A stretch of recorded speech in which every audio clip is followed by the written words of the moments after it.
Hello friends, இன்றைக்கி நாம் பார்க்க போகிற டாபிக் என்ன தெரியுமா? உலகத்தில் இருக்க எல்லா கணவன்மார்களுக்கும் இருக்கிற ஒரே ஒரு தாரக மந்திரம், ஹாப்பி ஒய்ஃப் ஹாப்பி லைஃப்.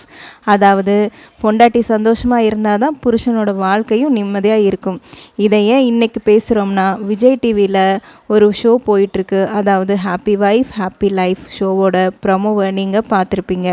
இதை பார்த்த உடனே எனக்குள்ள பல கல்யாண நினைவுகள் ஞாபகத்துக்கு வந்துச்சு.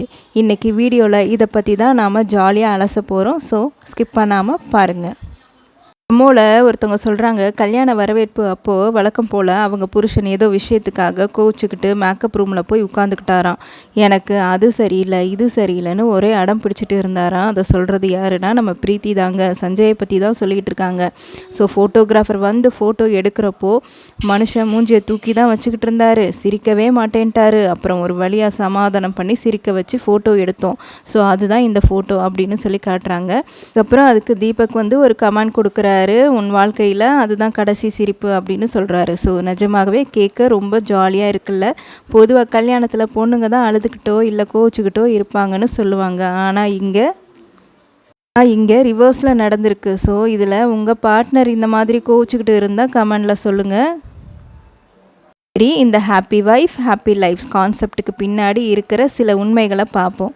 பொண்டாட்டி எப்படி ஹாப்பியாக வச்சுக்கிறது, அதுக்கு பெரிய வித்தையெல்லாம் இல்லைங்க. ஸோ சாப்பாடு டைமுக்கு வரணும். பசியில் இருக்கிறப்போ அவங்கக்கிட்ட வம்போ வச்சுக்கக்கூடாது. ஸோ ஷாப்பிங் டைம் அவங்க ட்ரெஸ் எடுக்க கூப்பிடும்போது ஒழுங்காக போய் ஷாப்பிங் பண்ணுறதுக்கு ரெடியாக இருக்கணும்.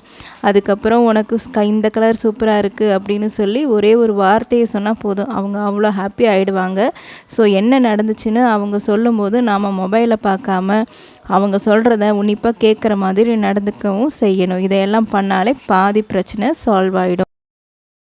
இந்த happy wife happy life show கண்டிப்பாக இந்த ஷோவில் வர ஜோடியோட லவ், சண்டை, அப்புறம் அவங்க வாழ்க்கையில் நடந்த இந்த மாதிரி ஜாலியான மொமெண்ட்ஸ் எல்லாத்தையும் பார்க்க செம்ம என்டர்டெய்னிங்காக இருக்க போகுதுன்னு நினைக்கிறோம்.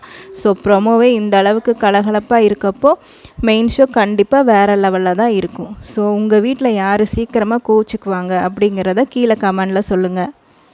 டிவியோட இந்த ஷோவை மிஸ் பண்ணாதீங்க. ஸோ நம்ம சேனல் உங்களுக்கு பிடிச்சிருந்தால் லைக் பண்ணி ஷேர் பண்ணி சப்ஸ்கிரைப் பண்ணிக்கோங்க. தேங்க்யூ ஃபார் வாட்சிங்.